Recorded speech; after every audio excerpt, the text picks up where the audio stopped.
read a bit and so you have an idea of what it is. In life, there are always times when our finances are beyond insufficient for the numerous needs to be met. This often brings anxiety, sadness, a feeling of hopelessness, and finally depression. So how do you overcome this obstacle? So I use myself as an example in this topic.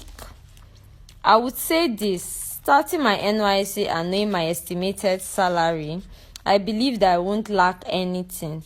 You can't imagine my shock when I realized that I'll have to survive on my allowance of 33,000 naira alone. This would include transport, data subscription, and sometimes feeding.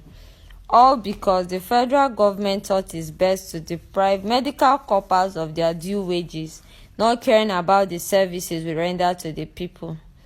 There were days when my allowance finished and my account balance would scare me to the point of tears. So you're already seeing like a symptom, like what I was actually going through. I never understood why I was rewarded with so little after putting so much into my work.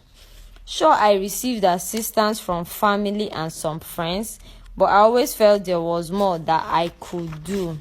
Now, how did I get out of financial depression? This brought me back to my last book, Mental Health is Me, and the topic of building mental resilience. This is why when I started this podcast, I've been hammering on mental resilience, because now we are seeing it come into play here.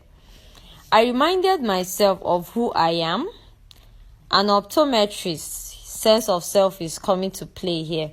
A primary health caregiver, and that with or without NYSC, I could render service to people. This was the dawn of Chini Photos. So presently, I have an eye brand which handles home consultations, prescribe for patients, and other things. At first, it seemed like a joke, but I own a business now. I attend to patients, prescribe and get glasses for them, and get paid. That was when I realized it was not the self. Who are you? We are going back to sense of self now. What can you do to make a difference in your little world? It could be product delivery, marketing, counseling, freelancing, or other remote jobs. Are you an artist? You can draw and sell your paintings, or even search mainstream areas for diversifying your art. Develop your talent, and trust me, financial problems will slowly fade away. It might take a while, as we know, Dangote did not become Dangote in a day. Still, with continuous, consistent efforts and improvement on skills, trust me, your journey to financial freedom will begin. So I hope with this very little short topic, I've been able to